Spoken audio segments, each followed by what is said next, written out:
listening to Citizens History, a podcast asking how an awareness of history might help us to identify and address the most urgent challenges facing the United States and the world.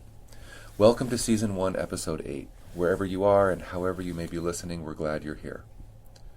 I'm Padraig Rowan, a historian at Quincy University. Today's episode, recorded on 12 January 2024, is the first of many we'll do on liberalism. What is it? Where did it come from? And why should we care? With me is my co-host, J. Matt Ward, also a historian at QU. As always, we invite you to become part of the conversation and welcome your comments, criticism, and suggestions for future episodes.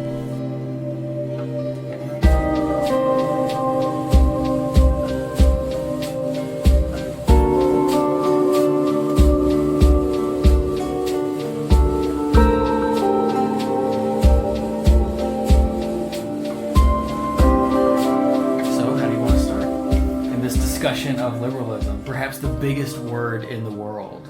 I mean, it's a huge umbrella term that stretches all the way back to perhaps the ancient Greek philosophers, and we're still arguing about it today. And I use the term umbrella term for big words like that, especially when I'm teaching, because I want students to understand that there's a variety of people or perspectives that fit under an umbrella term. And of all the umbrellas out there, liberalism's probably the biggest. Yeah. I think one of the problems is that, as you say, some people would project it back to the Greeks or some sort of Plato to NATO narrative, right? And sometimes we can even do this successfully, like some scholars will say, oh, well, back to Cicero, and the idea of a Roman gentleman's liberality. I'm not sure that I can subscribe to the entire Plato to NATO narrative, though. I certainly don't. A lot of scholars would say, oh, a 17th century thing. Some people say 18th. Some people say 19th. John Stuart Mill, his famous book On Liberty from 1859. Some people make that the moment, the starting point. So, I don't know, for me, I have to make a comparison with capitalism here, right? Okay. Because people will do the same thing with this other huge term of our culture today, of Western civilization and so forth. People will project capitalism back into ancient history, or others will insist on some sort of moment, whether it be 1492, the point at which European expansion begins to go global. Some people will confine it to make the 16th century the starting point, and so on. And I think searching for a starting point is not our best approach, because, unlike what would be a good example, like unlike something that you can actually see in the real world, the United States of America, love it or hate it, indifferent, whatever the case may be, we can point to an origin. And even here, of course, it gets contested. Remember, 1776 versus the 1619 project. Absolutely. But at least we've got a tangible entity that exists, and we can track that development. We can track that emergence. With capitalism or with liberalism, we're all of a sudden on very shaky ground, because as much as we think that we're talking about something real, and of course on some level we are, it's a mistake to reify this. It's a mistake to say, oh, well, liberalism is this thing. And if only we see it more clearly, if only we can agree, if only we can impose our will on somebody else, because they, of course, see capitalism differently, they see liberalism differently, then we're going to get to it, and then we're going to agree. So a lot of people do, including a lot of smart people, do take that as the starting point. Liberalism is a real thing in the real world, that it's a phenomenon, it's something that we can track, its emergence and development. I take the point of view that as a starting point, liberalism is an essentially contested concept. Yeah. That's kind of my starting point. Absolutely. Yeah. So how would you kind of define liberalism if you had to? Well, I actually want to. I'm going to get to that question. I want to back up for half a second and comment on what you were talking about with starting points as being sort of a faulty narrative tool that historians use sometimes. I think I'm a bit more enthusiastic about narrative discussions or origin discussions only because, especially when teaching, it's such a unique tool to point out wherever you decide to initiate your moment, initiate your idea, whatever, that says something about your values, right? Totally. Yeah. When does America begin? Oh, you could say 1607. You could say, and if you're more inclined toward the more evangelical through line in American history, you could say, well, it was the 1630s when the Puritans show up. Or we could do 1619, as the 1619 Project does, which takes a particular racial narrative. Or you could pick out 1776. Or you could pick out 1865. Or, as I've heard said, a democracy is only as old as its youngest constituency. You could pick out 1965. So I don't I guess I would have a problem. I agree with you in that if somebody picked out a hard date and said liberalism begins here and everything before this was just barbarism and everything after is the slow ascent of enlightenment, of course I would have a problem with that. But I do love the contingency of history. Like, well, if we look at this moment and how this idea changed, say John Locke, or if we look at, you already mentioned Mills, or if we look at Lincoln or someone, liberalism sort of is transforming and evolving as it goes. And I like looking at, never siding with one starting point, but sort of many. We can start with, say, Cicero, and here's what it means. Being liberal means at that point in time. And it's a term that gets bigger and bigger as it goes, I think. So you asked about how I define it, and I've been thinking about this for a while and reading some of the texts you shared with me and listening to others, podcasts or YouTube videos, and just trying to get a variety of perspectives on what liberalism is. And I made a little list. Okay, cool. First of all, you're familiar with this phrase that liberalism is the dominant ideology in modern history. I think this is sort of the Francis Fukuyama strain of, liberalism is like the end of history. We've reached the development pinnacle of humanity. I don't know how much I agree with that, especially because I think liberalism is largely just a pleasant veil over the cruel skeleton of capital that's underneath our society. So I don't put a lot of stock in liberalism, though I do think the conversation about it is very important. At the end of the day, I think we're talking about a bundle of terms that don't all link up very well. So first and foremost would be individual rights, right? There's a huge emphasis on, at least in modern times, again, we could define liberalism a variety of ways based on our starting point.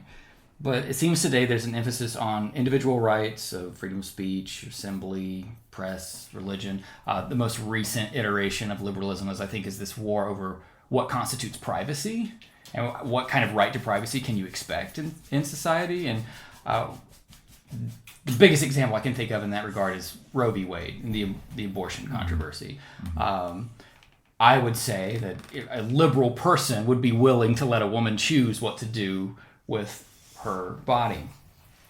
Someone from the opposite perspective might say, well, it's not a very liberal thing to do to kill a fetus or a baby inside you. So I don't think a lot of what we understand as liberalism, the circle does not complete. I can't think of a good way to say it, but a lot of these ideas don't quite meet up. So we've got these warring liberalisms going on, so I'm not sure we can capture one idea. Elected government, I think, is another major theme of liberalism, especially if you're looking at that John Locke strain, beginning to break away from the more medieval or Renaissance strain of liberalism, which is more about connectedness and community and giving, as far as I understand it. Equality before the law and separation of powers in a written constitution. You can kind of combine all those together. I think that's a more modern iteration of liberalism. And lastly, and I think most importantly, free markets.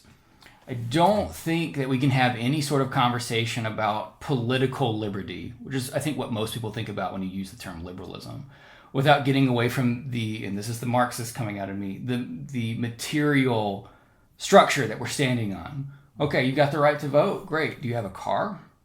Can you get to your polling place? If you don't, what good do those liberal rights do you? And okay, you've got a car. Great.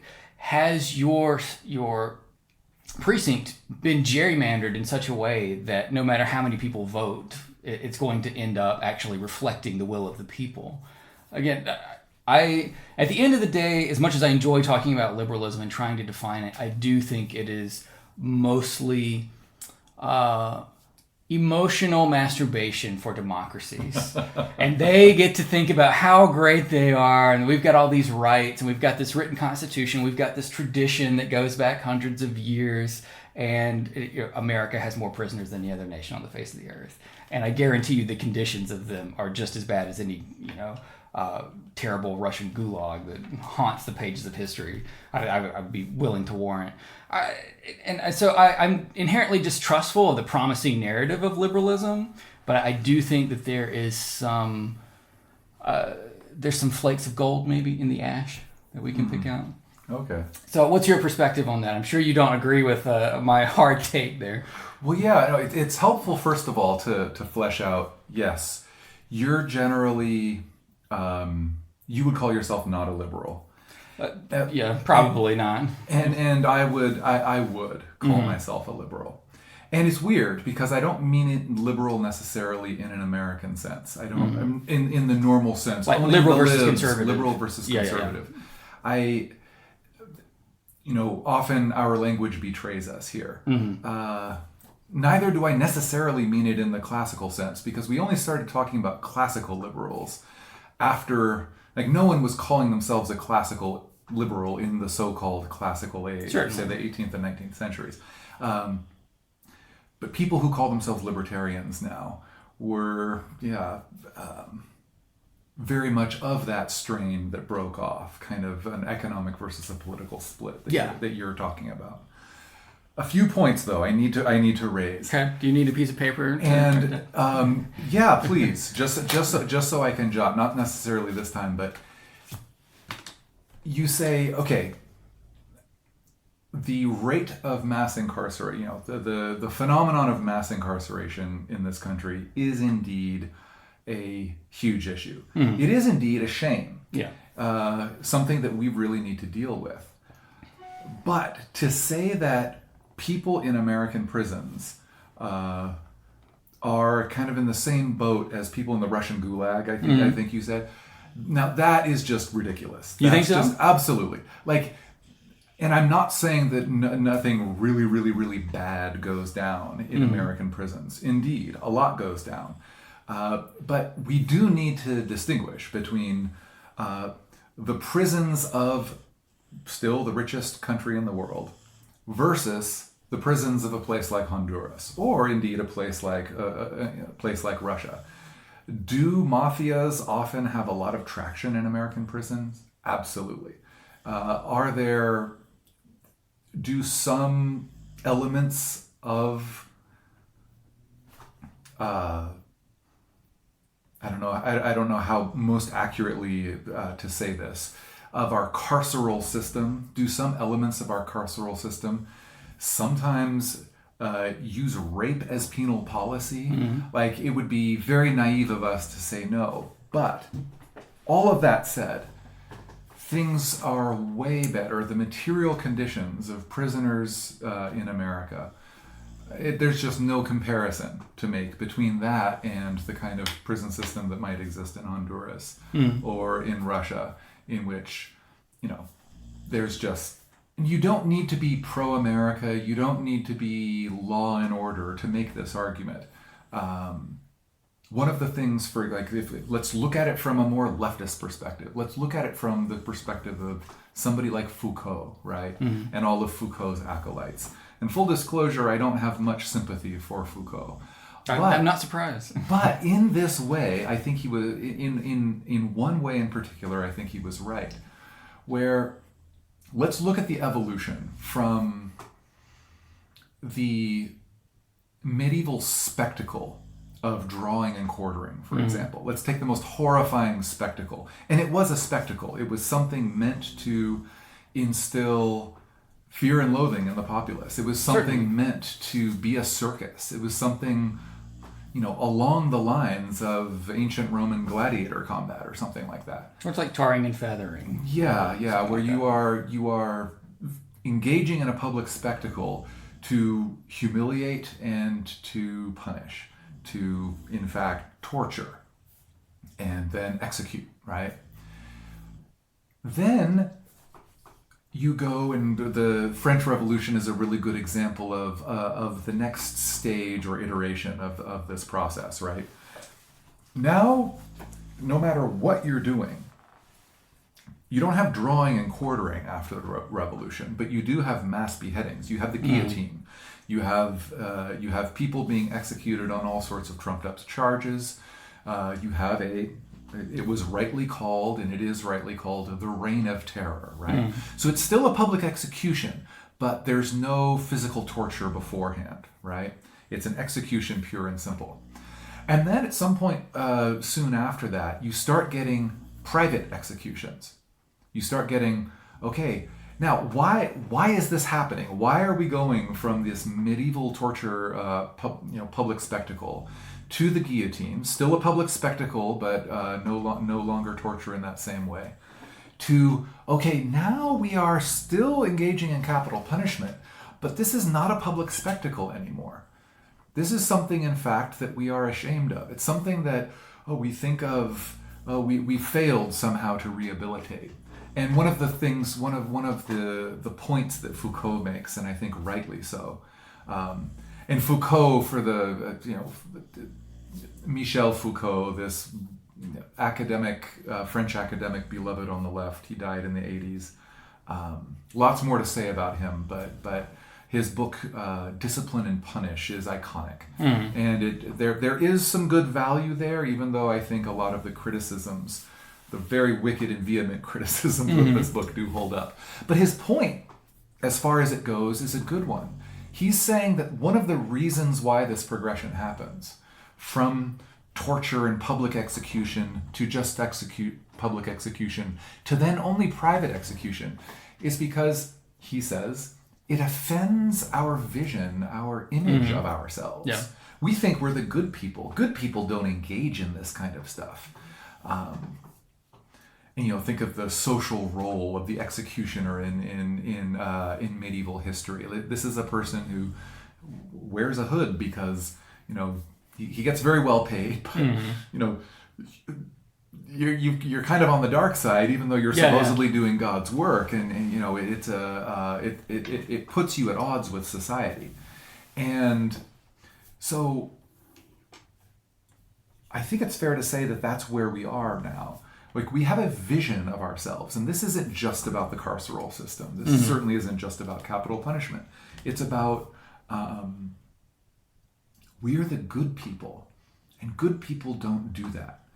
And so we go through a lot of mental gymnastics, and sometimes, as you say, it becomes a veneer over a very ugly reality. Yeah. What did you call it? The skeleton of capitalism, the carcass of exactly. something like that. So I know that that's a little bit of a tangent, but it kind of brings us into a little bit of a larger response to, when we talk about liberalism, you mentioned individual rights, you mentioned the free market, and it's true that many who have called themselves liberal are vehemently, and I would say maniacally, and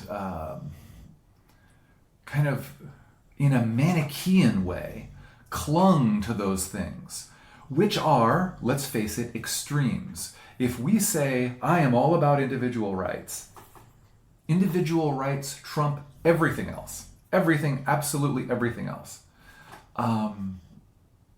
then, okay, that might make for a good criticism, that might make for a good pamphlet, especially when a regime is overweening, when the oppression comes so thick and fast that all you can do is dream about having individual rights. But it is unworthy of us today, certainly of us today in America and throughout the West, to say individual rights trump everything else. Same thing with free market. You know, someone like Friedrich Hayek, or pick your most rabid of the, you know, say mid-20th century, more or less conservative social theorists who were all about free markets. They just had absolutely nothing good to say about any kind of government regulation at any time, ever, right? And you're suggesting there needs to be a balance between these There two. needs to be a balance. And indeed, there always is a balance. There's never been a completely free market. It's always existed amidst, okay, what are the social pressures? What are the social imperatives? Even better than Hayek is, an even better example than that is, what's her name? She wrote The Fountainhead, Ayn Rand. Ayn Rand, yeah. One of, you probably know Buckley, right? William Buckley, the famous, I don't know what you would call him, the fusionist conservative of the conservative 20th columnist. century. Yeah. And as much as I would have loved to have debated him, but I think he was right. This was his reaction to Ayn Rand's. So The Fountainhead, I remember I read that probably. I was 18 or 20 years old, and I remember. Okay, I read it. I didn't just read a chapter or a couple of pages and throw it away. It held my attention through the entire book. It's certainly her best book. I would say Atlas Shrugged. I Way read too that. big. I read that in a class on capitalism years ago in grad school. It was so bad. It was good. It was. You know how you watch an old movie that just to laugh at it and ridicule it? I don't know. It was like that. It's like, how could you could not possibly have been serious to write this book. It was full of just this dystopian wonderland, America as a dystopia, and the only good people, diamonds in the rough, amidst just a completely degenerate ruling class, a completely degenerate working class. The diamonds in the rough were the free market types, the people who were just going to follow their own selfish economic interest, and there was something noble about it, and there was something, and the reason I brought up Buckley was Buckley responded to the book. I think he called it, he said, I think this is the most unkind book I've ever read. Yeah, there is I mean, we could have a whole episode on Ayn Rand, but there's such a vehemence and virulence toward, I think, life and happiness in general that runs through her books. Yeah, I mean, and you can understand where she is coming from, right? She fled the revolution, right? She came to America. This was supposed to be the counterpoint. This was supposed to be the great experiment of liberty. And she found it to be inhabited by troglodytes. And of course, this was New Deal America, and the opposition to the New Deal from so many quarters. And I will note very quickly that she had a terrible relationship with her mother, which I think bleeds through in her female characters, but a wonderful relationship with her father, which I think also bleeds through in the way that women relate to men in her books. And second of all, she was obsessed for quite a long time with Hollywood. Lived in California for a while. Wanted to be an actress. She had a huge number, even when she was older. She lived in California, right? Family friends from, back as I was growing up, I heard about family friends who were like super devotees of her. Like they had almost joined her cult. Yeah. I think there's something to be said about what you're getting at, her disappointment maybe a little bit with the vapidness of American consumerism. Yeah. I think that came partially with her fixation on Hollywood. That's my postulation. It makes a lot of sense, and it would make a lot of, I think, I've never thought about this before, but it would make a lot of sense to compare her experience with the experience, say, of Emma Goldman, who, Russian emigre, well before the Russian Revolution. So she's I'm not sure exactly, but she's probably like she's certainly younger, maybe the generation before. Yeah, it was late 19th century with her. And so, but when she was deported from America back to revolutionary Russia, she had a similar experience. She and, there were many other wobblies, many other radicals who ended up back in revolutionary Russia, and they thought they were going into Shangri-La. They thought that the revolution would usher in utopia. And they were horrified by, Lenin's summary executions of dissenters and so forth. And Emma Goldman actually secured an audience with Lenin, and she pleaded with him, and he dismissed her concerns as bourgeois sentimentality. So it's really interesting to see how the high hopes and then the letdown from both sides, and how that plays out. So anyway, you can be a free market fanatic, right? And you can be an opposite side fanatic, a fanatic for government regulation, a fanatic for less. I don't know anybody today who's a fanatic for a controlled economy, but I think the liberal point of view that I would advocate today would be, let's agree in principle that free markets are better than command economies, but at the same time that there is inevitably going to be a lot of regulation. We can acknowledge at the outset, and you don't have to be super on the anti-capitalist left to acknowledge this. We can acknowledge at the outset that one of the strongest critics of the free market types is that when governments do regulate, they generally make a hash of things. They overreact. They provoke unintended consequences. They end up making a problem worse. And always, no, but often the historical record will certainly bear that out. So if we can agree in principle that yes, we need a free market, and yes, we need to regulate it, if we can agree to that in principle, then we can start to get into the nitty-gritty debates about, okay, exactly how is this regulation going to work? Exactly how is this reform going to work? So let's keep that, there's a lot more to say, but let's keep that in front of us. Individual rights. Individual rights is an interesting one because you got people, it's a caricature, but far too many liberals today and in the past have embraced this caricature. For them, it's been real liberalism. Individual rights trumps everything else. And you don't have to be a liberal to think that, though. Howard Zinn, for example, famous writer of People's History of the United States, leftist, anarchist, I think he would have eventually called himself.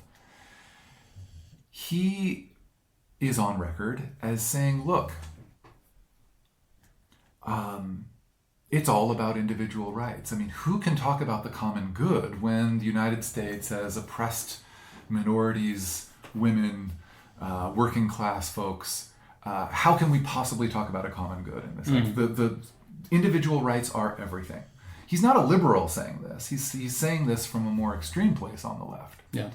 Meanwhile, same generation, Margaret Thatcher, right? And it's fair, I think, to call her liberal. She was a free market liberal, right? Yeah. She was, the conservative, the Tory party. She led the Tory party for many years in the UK. She says something remarkably similar, right? She says, there is no such thing as society, she says. There are only individuals and families. Like, that's where we need to focus. As if a family is not a society in miniature. Well, in some ways, yes. Some ways, no. Yeah, we could get a lot of mileage out of that. But the point is, like, if people on the right and the left agree on something, there are this is like, I have two different reactions. First, I want to judge, okay, if they're right, let's run with this. Because this is a rare type of consensus. This is, if we can all agree on something fundamental like this, then let's run with it. And sometimes that is the case. I don't think that's the case here, though. I think here, this is an example of the two extremes stumbling into fatal contradictions. And this is not a liberal chastising the non-liberals. Liberals fall into this extreme all the time. To say individual rights, that's it. That trumps everything. It's like, again, if we can agree in principle that there is and has to be a tension, and a messy tension, between individual rights and the common good, if we can agree to that in principle, then the debate, I think, will become far more productive. How exactly can we balance these things in a better way? But if we just reject the common good outright, as I know a lot of people do, or just talk about the common good a lot, but don't really discern it very well at all, then we've got problems. Okay, so instead of pushing back on some things that you said, I would rather hear your definition of liberalism first before I fire a broadside in return. Yeah, absolutely. I don't have a pet definition. I know a lot of people do, but I would say the argument for an essay I'm working on right now, which is, and it may sound odd to defend liberalism and yet not have my own, 2 or 3 sentence definition, already as an elevator pitch. Partly that's because I'm so deep in the weeds right now as I'm trying to research and write for this essay. But it's different from if we were discussing capitalism, and we will definitely be discussing capitalism a lot on other episodes. I would take a much more circumspect position. I wouldn't be the pro-capitalist person to the anti-capitalist person. The pro and the anti, there are really, really compelling arguments on both sides. Again, this is not something that we can agree on. We can't even agree on what we're talking about when we talk about capitalism. With liberalism, I think it's a little bit different. The reason why I would say I am an advocate for and a defender of liberalism is because whether we like it or not, it includes pluralism. So pluralism has to be right at the center of any reasonable, I think, understanding of what liberalism is. And by pluralism, you mean? It's a very good question. Let's take a historical example. And so the essay is called The Pre-Liberal and the Post-Liberal. And what I'm struggling with is, okay, since definitions are so difficult to come by, and since we're not going to exactly agree on, and I'm not skirting out of it. I think it's really important for me to address what exactly I mean by pluralism here. But let's try to frame it in the context of, okay, what is clearly not liberal? What is pre-liberal? And what is post-liberal? A lot of folks, increasingly, especially on the religiously conservative right today, would be calling themselves post-liberal.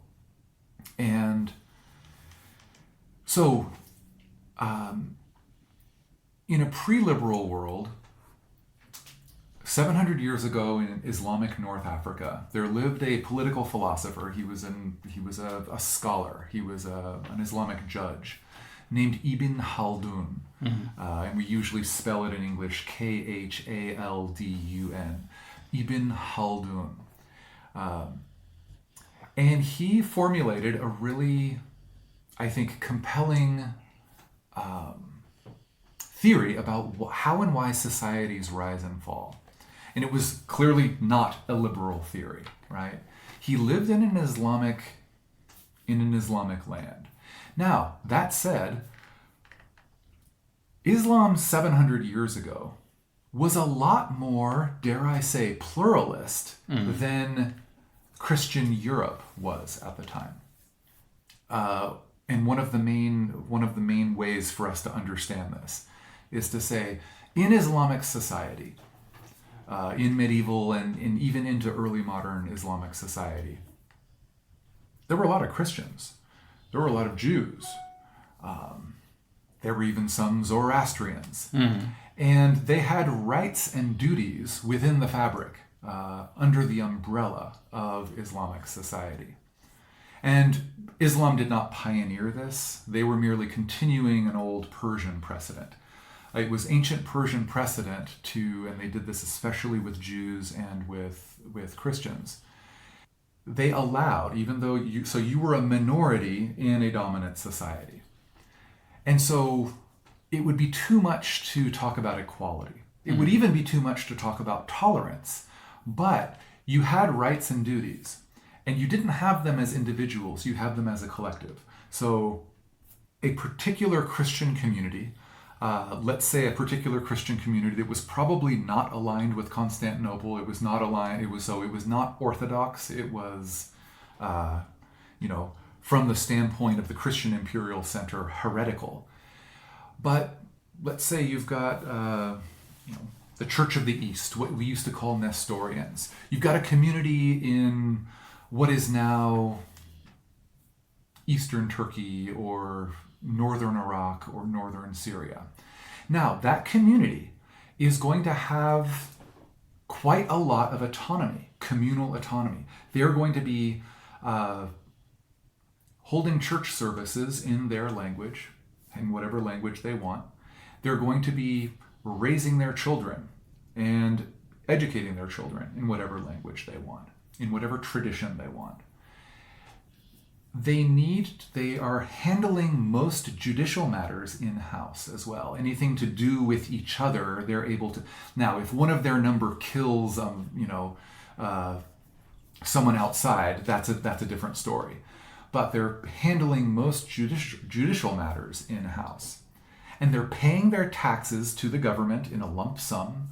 And the head of their community, their ecclesiastical head, is also a political figure at the court of the Shah or the Sultan or whoever he is. And as long as this community prays for the health of the monarch and outlaws any rebellious Christian subjects, or in the case of in the Jewish case, outlaws a Jewish then they're fine. They are protected. They're not just left alone, they're actually protected. Contrast that to what was going on in medieval Europe, the invitations and then expulsions of Jews. It's very difficult to imagine any kind of Islamic community flourishing. Sure, in some of the more cosmopolitan cities like Venice in the early modern period, you would have small communities like this. But it would be nowhere near the level of, dare I say, plurality that existed in that Islamic culture. So would it be fair to say, painting with a broad brush, plurality just means diversity, like a diversity of people in your society, a diversity of religious practices, a diversity of social rights? We're getting there. Yeah, I mean, for our society today, think of, and you don't see it all that much in the more rural areas of America or in the rural areas of France, but in our societies today, and particularly in the cities, you've got people of every nation under heaven. You've got people of every ethnicity, people of every language. And so, how do we deal with that tangible diversity? How do we manage this? How do we bring all this in? I saw a video the other day that was I'll send it to you. I should have sent it to you before this. It's a total it's a spoof, but it's a very intelligent spoof. You've got these two white guys, who and they're both wearing dark blue t-shirts, and one is wearing a t-shirt that says woke, and the other is wearing a t-shirt that says racist, and they're both owning these identities, okay, I'm the racist one. I'm kind of the avowedly white supremacist one, and I'm the avowedly, avowedly woke one. And the spoof was that they were aligning in so many ways. They were, your racial identity is everything. It's the core of your being. Your sexual identity is everything. It is the core of your being. What you imagine your gender to be, that's the core of your being. And it was an extremely witty and funny kind of send up of the ways in which things that look like extremes on a political spectrum are actually like a horseshoe touching, or even a circle where they end up touching each other. I've seen a similar video with seem to be.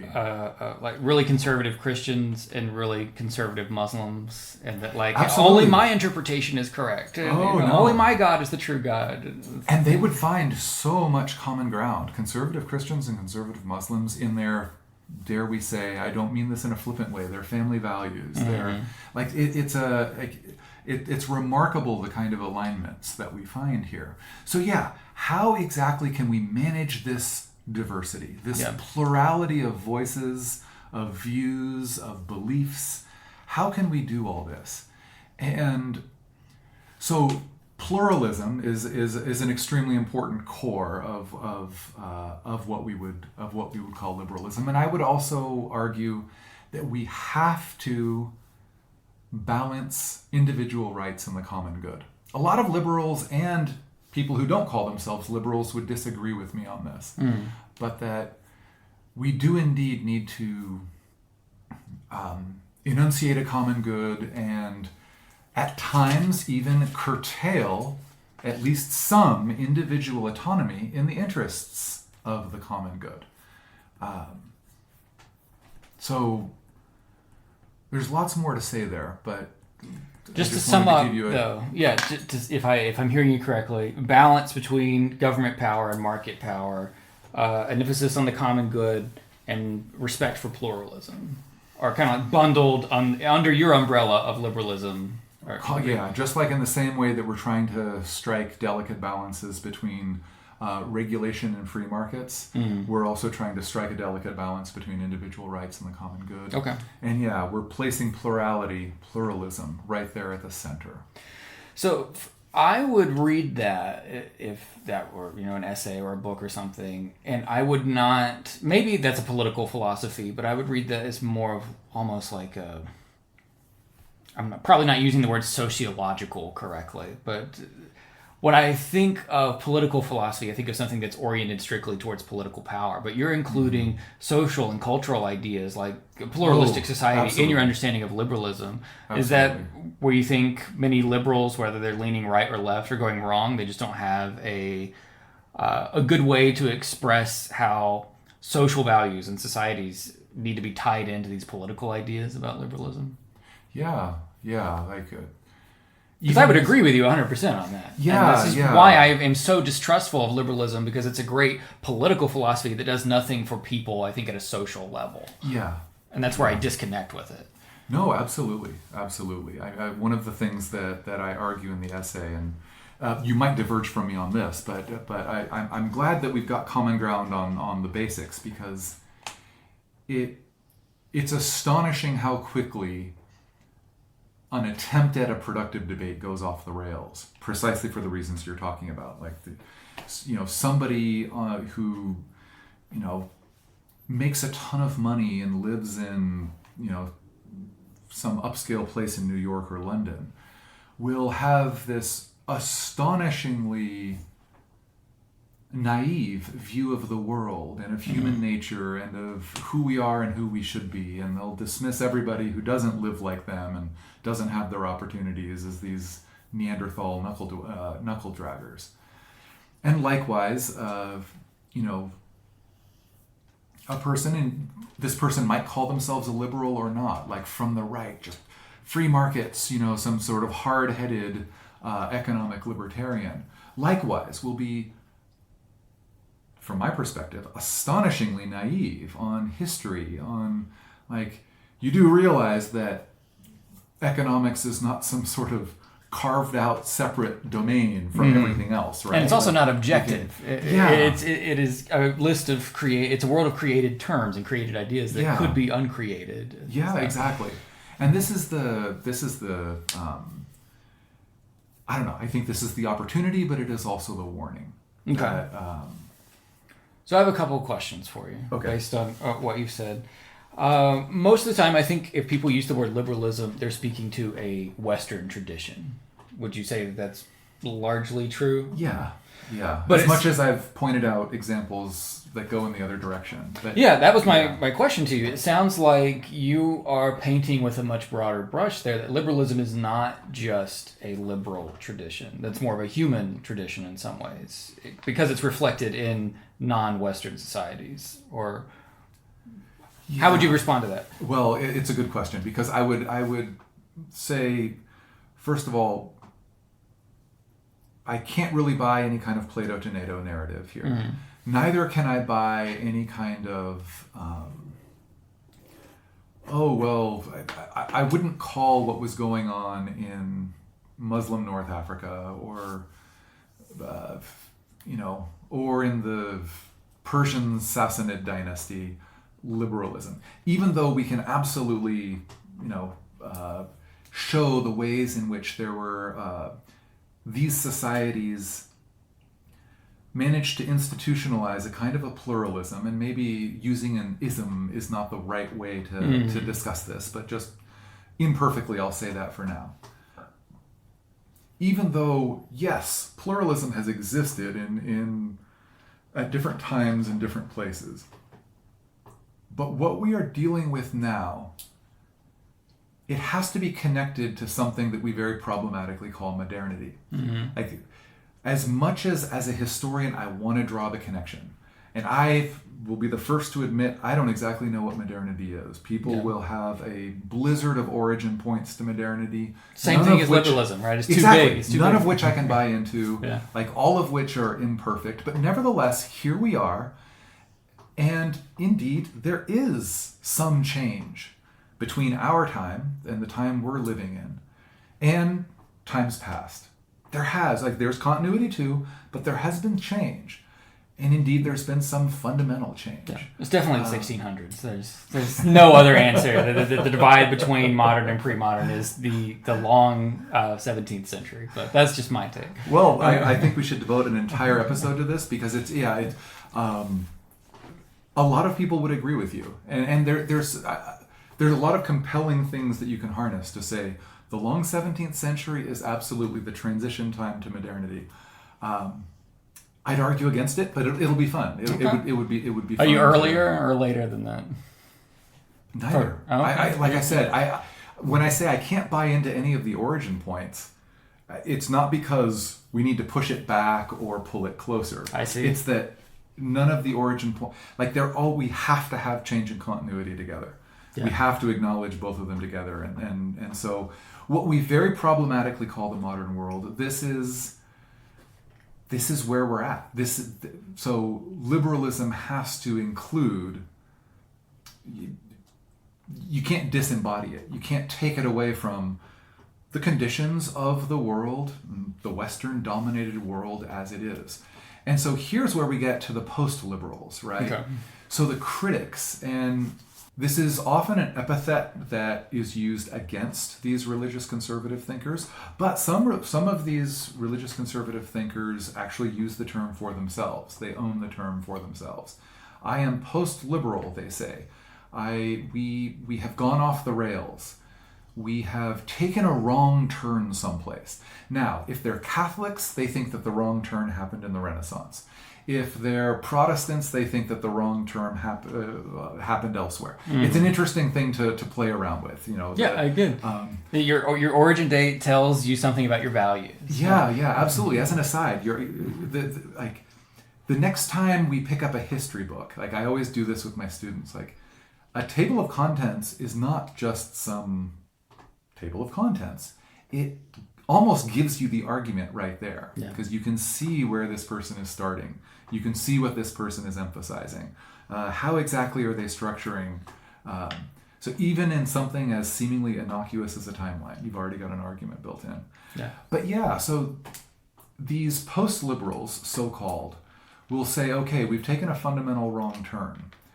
And some of them will make let's call it a less sophisticated argument that we need to go back, that all of this global society hoo-ha that's fundamentally the problem.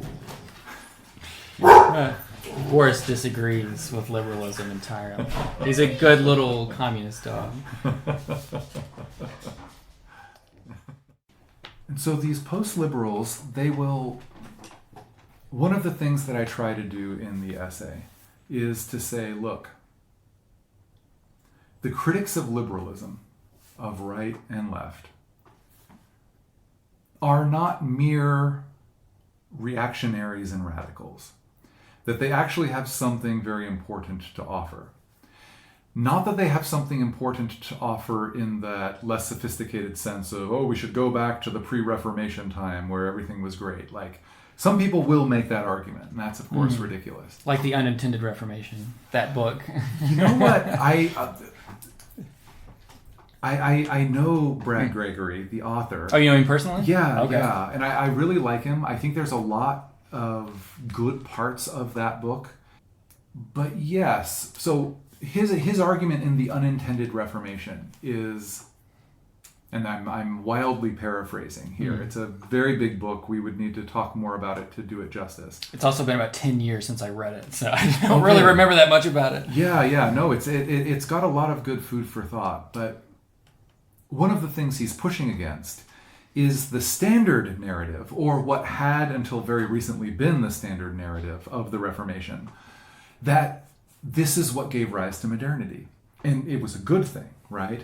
That, the Reformation, it kick-started the process by which individual liberties, political revolutions, all of these things came to fruition. And the Reformation was at the root of that. So Gregory flips that on its head. He says, yes, it did all that. And it was a fundamentally bad thing. Yeah. So I can't fully agree. I certainly can't agree with the first narrative, and I can't fully agree with his narrative either. It's not good enough to just say, well, the Reformation was the key to modernity, and then we fight over whether it was good or bad. But to go back to when we say, oh yes, we want to go back to a simpler time. So one of Brad Gregory's colleagues at Notre Dame, Brad Gregory is in the history department, but one of his colleagues in political science is named Patrick Deneen. And he has recently become widely loathed, I think it's fair to say, all across the left and in liberal circles because of his strident criticisms of liberalism. Yeah, he wrote that book. In 2018 he wrote Why Liberalism Failed. Yeah, that's it. And then just in 2023, his book Regime Change came out, which is a continuation of the argument, arguing, well, he's got a lot of interesting arguments. Now, two parallels I want to draw attention to. Number one, when somebody like Deneen says, okay, liberalism failed, what we need to do is we need to get back to a more communitarian mode of existence, a more local mode, small-scale communities, self-sufficient communities, and so forth. A lot of anarchists say the same thing, from a very different perspective, of course, but they're converging on the same thing. And how is all of this any different than when you look at Islamic radicals, right? Islamic fundamentalists, people who are willing to hoist the black flag against not only the West, but against what they see as quisling Islamic rulers who have sold out to the West. How is this any different than these people? The way they rationalize it, the way they see their world is, okay, we used to be great. Islam used to be great. And in the rise of the West, we lost that. Now why? Why did we lose it? They ask themselves. And the answer that many people, and I'm not saying all Muslims think this, of course, but the most hardcore of the Muslims willing to use violence, willing to hoist the black flag, Al-Qaeda and Islamic State and so forth. What they are doing explicitly is they want to roll the clock back to the 7th century. For them, going back to what they imagine the 7th century looked like, that's the answer. And so, a lot of interesting parallels there. Like, I can't quite subscribe to this. This isn't the only thing Deneen says, of course. I find some of his arguments compelling. And I guess this is probably the best place to transition and to hear what you think. I argue in the essay that a lot of the criticism is sound. Liberals have indeed, and we're not the only ones, but liberals have indeed been very naive on a number of things. And one of the things, and this is, I think, where Deneen's argument is the strongest, is that we liberals have to take religion more seriously. And not just the groovy kinds of religion, not just the kind of religion that calls itself progressive and liberal, but conservative, even old-time forms of religion. Because we have such an ingrained contempt for it, because we're so sure that we have the right answer, we're neglecting a worldview. And it's not just that we're neglecting it, it's that these people who are enemies of liberalism, and this is just as true for the left, but I'm focusing on the right for right now, they've got some stuff to teach us. They've got some stuff to share with us. And if we can't take it on board, if we can't pay closer attention to what exactly they reject about liberalism and why, then that's on us. Then we're almost giving them the momentum. We're giving them almost the status of being the adults in the room because we have such a naive view of the world and of human nature. We think that, hey, okay, whatever was going on in that past before modernity, right? Mm-hmm. That vile, violent, brutish life that was happening before that, whatever that was, that has nothing to do with us, right? We are inherently good, or at least we have the potential to be inherently good, and to march through, I'm being unkind here, march through sunbeams and rainbows. Yeah.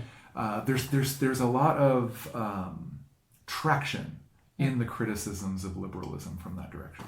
Yeah, I'm simultaneously sympathetic to that argument that we need to get back to some sort of more interconnected, more communal, rural, mutualistic society. I think that a lot of people on the left and the right would connect with that idea. Where it falls apart for me is how do you maintain a society like that? Because at some point the 300-pound guy that lives under the bridge is going to come out with his big stick. He's going to bonk all the men over the head, and he's going to take all the women and all the sheep, and here we go again. And society has, and I don't want to lean too far in the other direction, because people that say everything before modernity is this vile, violent place, I don't think that's true either. In fact, I would say that our modern society is just as violent, if not more so, in many regards. Given our disagreement about the gulags, we might disagree over levels of violence in history and what that means about society. But yeah, I'm kind of stuck in the middle, but in this perspective of how much do we need to criticize liberalism and embrace communalism. But I'm kind of critical of that perspective as well, because I think there's this great line from a very terrible movie, The Patriot. Why should I trade one tyrant 3,000 miles away for 3,000 tyrants 1 mile away? And so when people really, and Neil Wright and I have this argument sometimes, when talking about communalism. Neil, who is our colleague at Quincy University. He's in political science. And I would say self-fashioned anarchist. I think he would agree with that term. We have this debate from time to time. What makes us so sure that if we were to abandon the tenets of liberalism, that the society we would have left over would be any more enjoyable or less tyrannical? Absolutely. I mean, I think that a very good way to get at what you're saying, so how can we knit ourselves together better such that we don't just all dance off on our own atomistic agendas and society falls apart and the troll under the bridge comes and beats us all over the head, right? A very good way to approach that issue of the connections that bind us together is, so in medieval North Africa 700 years ago, this philosopher I was talking about, Ibn Khaldun, he lived and he died in a time of military anarchy and general chaos. This was the time of the Black Death. Both his parents died of the plague, and society was, it was in a bad way. I think, no matter how we look at it. And as he formulated his theory of how societies rise and fall, he was looking at So it was just a normal thing in those times for tribes out of the desert, the troll under the bridge. Yeah. I think there's a good comparison to be made there. Tribes out of the desert coming in and displacing the rulers of the cities. And then they would become the sedentary rulers. And then, soon enough, more tribes out of the desert would displace them again. It was just this rinse and repeat type process, right? And Ibn Khaldun tried to make sense of this world, and he formulated his theory of history using this key concept of asabiya, he called it. In Arabic, this is a concept that can be translated group solidarity, group feeling, with a real acknowledgement of bias, of loyalty to our group is paramount. Like, I don't know what those other people are doing, but we are together and that's all that matters. And so his theory ran like this. He praised and lionized the virtue and the toughness of these desert tribes. They were tightly knit together. Their asabiya was powerful. And he really criticized the degeneracy and the corruption of the city dwellers. Their asabiya was weak, They had become too atomized. They were just ripe for a takeover. And so he explained these successive waves like this. He says, of course, like these tribes out of the desert are going to displace these corrupt and effete rulers. And then those people who had once been strong, the pleasures of civilization are going to erode their moral fiber as well. Mm-hmm. Their asabiya is going to weaken. The process is going to repeat. And so he had a real... it's a very compelling theory, beloved by so many academics on the left today. People call him a proto-sociologist. People call him... His theory is very much in vogue. Now, take that asabiya. It literally means in Arabic the kind of a binding or twisting of fibers or sinews that hold a group together. So, this is going to seem like a leap. Mm-hmm. Fast forward to the early 20th century. Fascists, real avowed fascists, right, of the early 20th century, saw their world and what was wrong with it in a remarkably similar way to how Ibn Khaldun did. The very term fascism comes from the Italian fascio, mm-hmm. right? Fascio meaning a bound bundle of sticks. Yeah.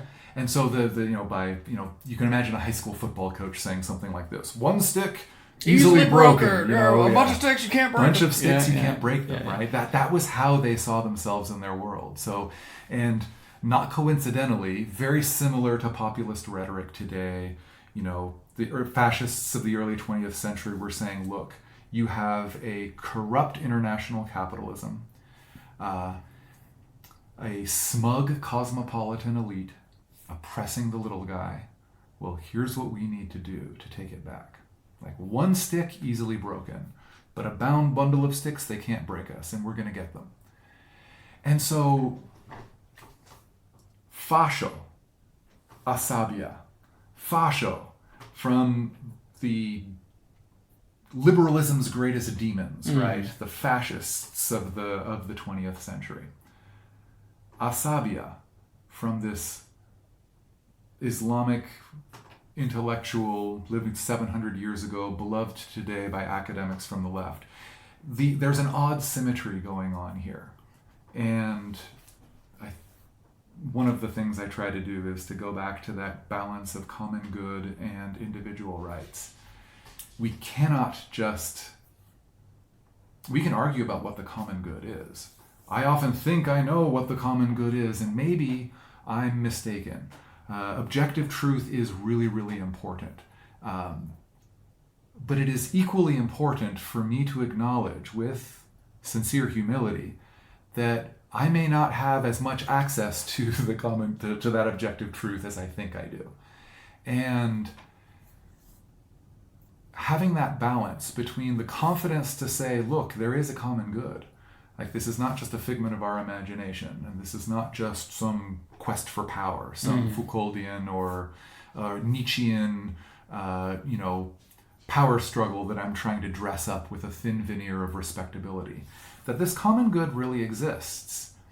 And yes, as important as individual rights are, taking the lessons of Ibn Khaldun, as well as those fascists, like taking that lesson on board, that link on board, and saying, there are things that do and must bind us together. Having the confidence and the humility to to pursue that is, I think, central to the work of our generation. How are we going to prevent the United States of America from falling apart? If everybody is all atomized, if demagogues are popping up left and right, this is a historical pattern. You don't have to be on one side of the political aisle or another to notice this political pattern. And indeed, to be on one side of the political aisle and to think, I and my people have all the virtue, all of the truth is over here. And this is I think a catastrophically naive point of view, because we can look back in the recent history and see these patterns, but even more importantly, we can go back way deep into history and see absolutely nobody today, no matter how historically literate, no matter what your politics, you will not go back and you will not say, oh, the Italian city-states of medieval Italy, and the complete collapse that those flourishing city-states underwent. You will not say, the good guys lost and the bad guys won. And you certainly won't look back at the Roman Republic or the ancient Greek city-states, collapsing, cycling through monarchy to democracy to military dictatorship, and you will not say, the good guys lost and the bad guys won. We have enough perspective to say, look, this factionalization, this polarization ripped societies apart. And it's like a chemical reaction. We can see it from that vantage point. And so one of the things that I really try to strongly argue for in the essay is yes to pluralism, no to relativism. Yes, pluralism is a reality, and it can also be our strength. But when we just fall into, let's agree to disagree, and let's just, you do your thing, I do my thing, and we become these atomized individuals who have lost sight of the common good, we might even deny that the common good even exists, that's trouble. That's catastrophe brewing. I like that you stopped there, and we've got a few more minutes left, so I want to strike at the heart of this issue of common good, because I certainly believe there is a common good, and I believe we should all strive for it. I do not believe that it is possible. It's kind of like saying, I believe that I have free will, but I know it doesn't exist, because I hold that as true as well. Interesting. Okay, yes, I'm writing this down because we need to devote an entire episode to this. Sure. I think that material determinism is the reality that we all suffer and or flourish under. I look forward to disagreeing. All right. So, because we can all sit in a room and say, yeah, the common good is a great thing. And then I have 3 words for you: Jim Crow society. There were plenty of people, even before Jim Crow society in the antebellum South, but afterwards, who had said,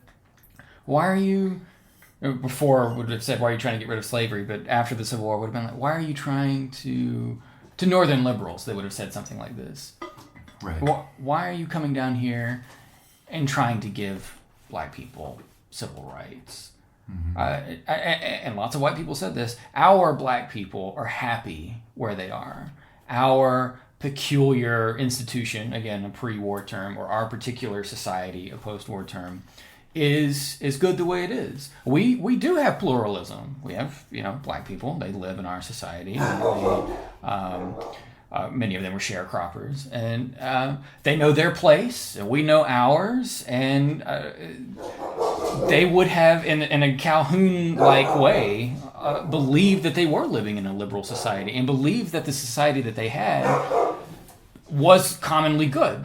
And that the way that race relations were structured, you could expand this out to gender relations, class relations. The way that things were structured was good. And to tamper with that was to go against the common good. So this is one of my big tripping points when we talk about liberalism and the common good, is that it's a self-defeating mechanism, kind of, because you've got all these different people that have different notions of the common good. So they're agreeing philosophically, perhaps, on common terms. They mean drastically different things by these terms in lived reality. And it is the clash of those lived realities that will always undermine the umbrella term. So was Jim Crow society a pluralistic society? And if it was pluralistic, was it a liberal society? And if it was a liberal society, was the common good that it held to be true, and it being the power brokers, the white folks that controlled it, was that indeed a common good? Yeah. It's an excellent question, because going back to remember Foucault's argument about, since it doesn't flatter our pretensions anymore, we choose not to torture people in public. We would prefer to do that in private. But some people would say that we do torture people in public. I mean, Alton Sterling shot to death Sure. in a gas station in Baton Rouge. George Floyd. Some people would say that this sort of stuff still happens. Yeah, there are a lot of very rich directions we can go with this. But let's just agree at the outset that drawing and quartering somebody in a medieval town square is not the same as what happened with Chauvin and George Floyd, right? Maybe. You could draw some continuity. You would also need to acknowledge some remarkable change between those two Certainly. things. And I think everybody knew the morning of that drawing and quartering where they were going to be. Certainly. Right? Everybody knew, Certainly. We're heading there because it's a festival, because, who knows, I'm going to meet the love of my life there. Yeah. That kind of thing. It was a social gathering as well as a... But speaking of Jim Crow society, people gathered around. There put photographs of this and watched hangings, and then broke apart the bodies and took home the souvenirs. Now here we're on I think here we agree completely to draw lines, a direct continuity between medieval drawing and quartering and the horrific public spectacles of lynching in the Jim Crow South. And those were executed by a liberal society that believed in a common good. And this is... Well, sure. I mean, and they believed that what they were doing was good, because a lynching was a way of making the white society cohere and of threatening their others, right? To some extent, but I mean, think about certainly by the late 19th century and into the early 20th century, this was a stain that a lot of people were struggling with, right? Mm-hmm.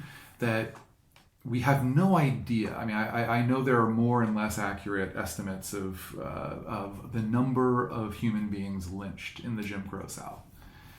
But part of the problem is that this was, as core as this was to a lot of people's identity, you're not wrong to say, there were a lot of people who were just firmly in support of this. I mean, some of the most horrifying images are of, these photographs in which people are leering and smiling. Yeah. And they want to get into the frame to celebrate the moment at which they've expiated this dark spirit from their midst. It's a really dire indictment of human nature more broadly, but of America specifically, right?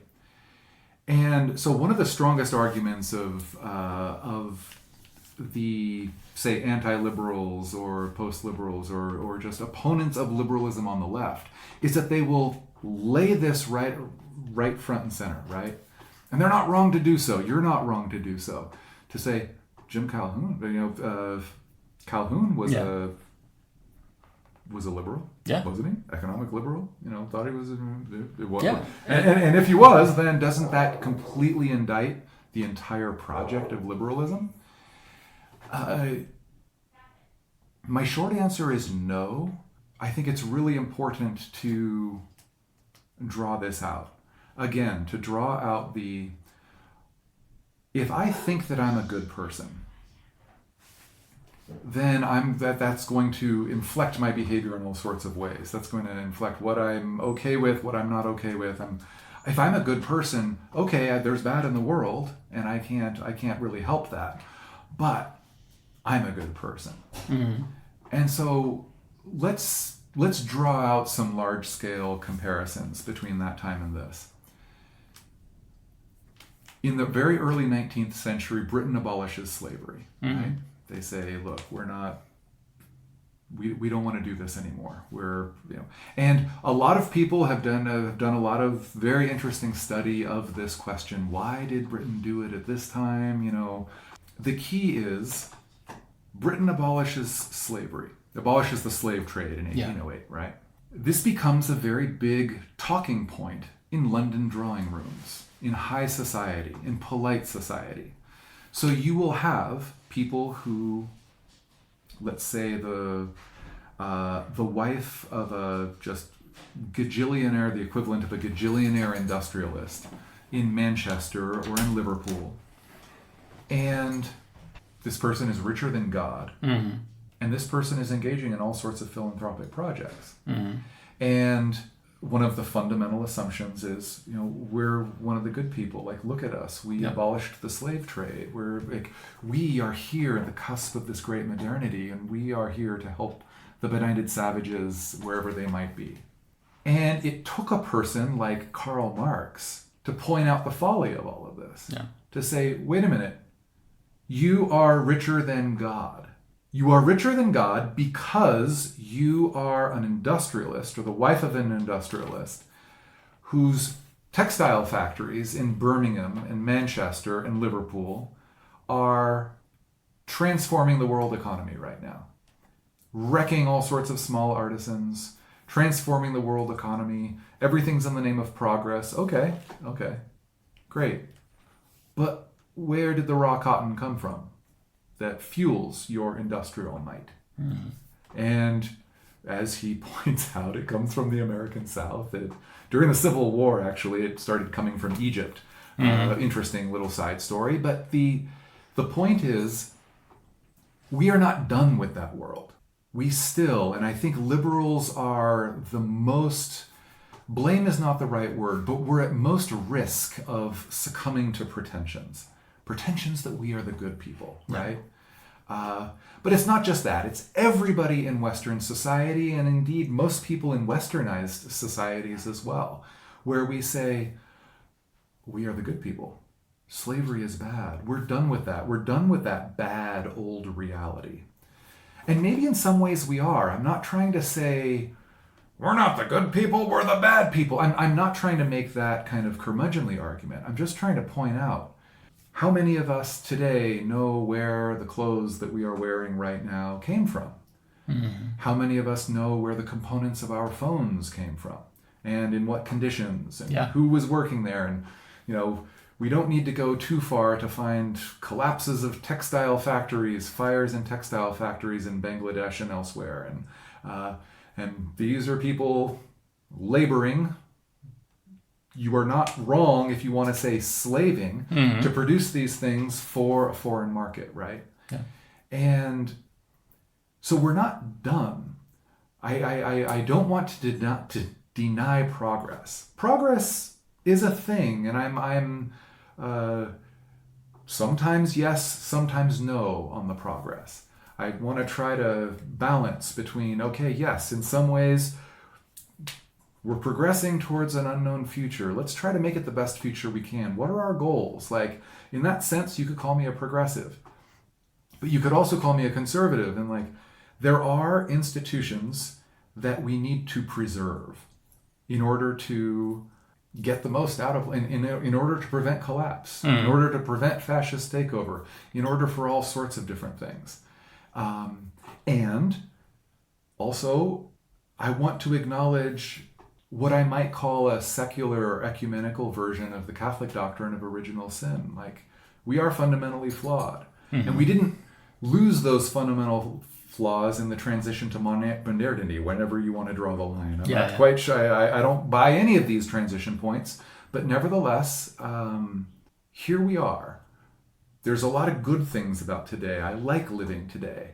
And there are a lot of flaws. There are a lot of forces that have built up that if we cannot manage deftly, if we cannot balance complex contending forces, then the troll from under the bridge is gonna leer his little ugly head and start bopping us all over.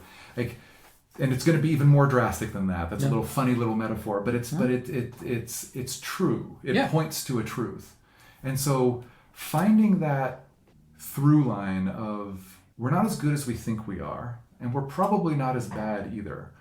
But practically speaking, the U.S. Constitution, which is criticized mercilessly by many on right and left today, yes, I would argue is a fundamental bulwark of liberalism. That the makers and the defenders of the Constitution, which were reaching deep back into antiquity, right? Where John Adams, he was going back to Machiavelli, he was going back to Polybius, James Madison was doing the same. They were trying to find the ancient principles with which we could undergird a society. So we need to see a distinction between a more adult version of liberalism and a more juvenile version of liberalism. And I would argue that the makers and the defenders of the U.S. Constitution are really the adults in the room of liberalism. So we kind of strayed from Jim Crow society, but would you say that in order to recognize that there is a common good and that we need to recognize our flaws? I would call this an egregious example of someone who or a group of people who claim to see the common good, but who really don't. So I don't nobody gets to pronounce finally on what it is. One of the geniuses, I think one of the features of genius of a truly pluralist society is not everyone is how can we harness all of these different elements and learn from each other and at times teach each other to the point where we can hash out that messy middle ground. And the proof is going to be in the pudding. If the United States of America falls to fascism, then we didn't hew closely enough to the common good. But to believe in evident that to all must mean that we somehow, to some extent, objectively determine what the common good is and exert some sort of effort against other people's perspectives of their common good that are indeed not good. Right. It involves coercion at some point. At some point, absolutely. It's got to be bottom up, but also top down. It's got to be, at some point, as you say, there is going to be inevitably some coercion. So if we can agree in principle, and I'm not sure if we do, but if we can agree in principle that, look, we are no human society ever, and that includes the most rudimentary hunter-gatherer clan from millions of years ago. That no human society ever has been not exploitative. We are, by our very nature, exploitative.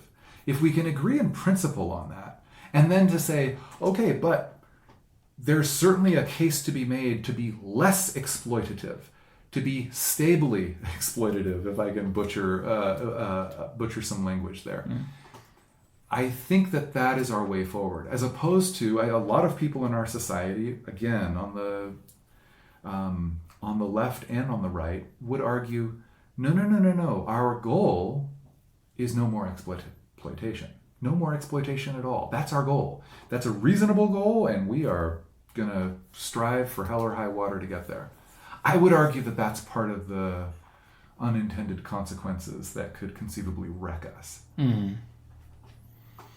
And so, in the narrow case of Jim Crow, a lot of people claim to have access to the objective truth, full, complete access. A lot of people claim to know objectively what the common good is. Mm. The problem is all of those claims are going to be incomplete, and some of those claims are going to be downright wrong. Hashing it out from my subjective viewpoint and your subjective viewpoint, and we're striving to meet at. And there's some times when we are actually going to align, Indeed, if we cannot find that alignment, then of course we're cooked.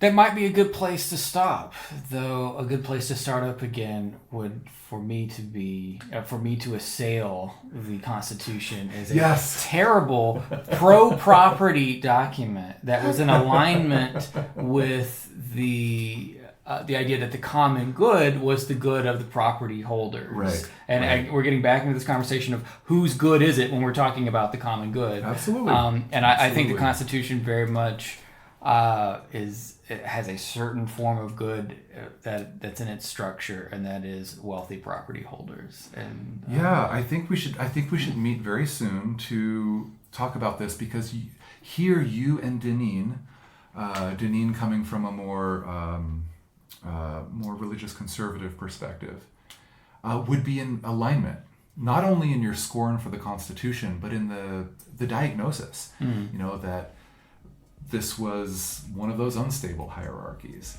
and we claimed to be about the common good, but we weren't really. And so I know I have a long road to hoe to try to argue against you, but I'd like to do. Sure. Excellent.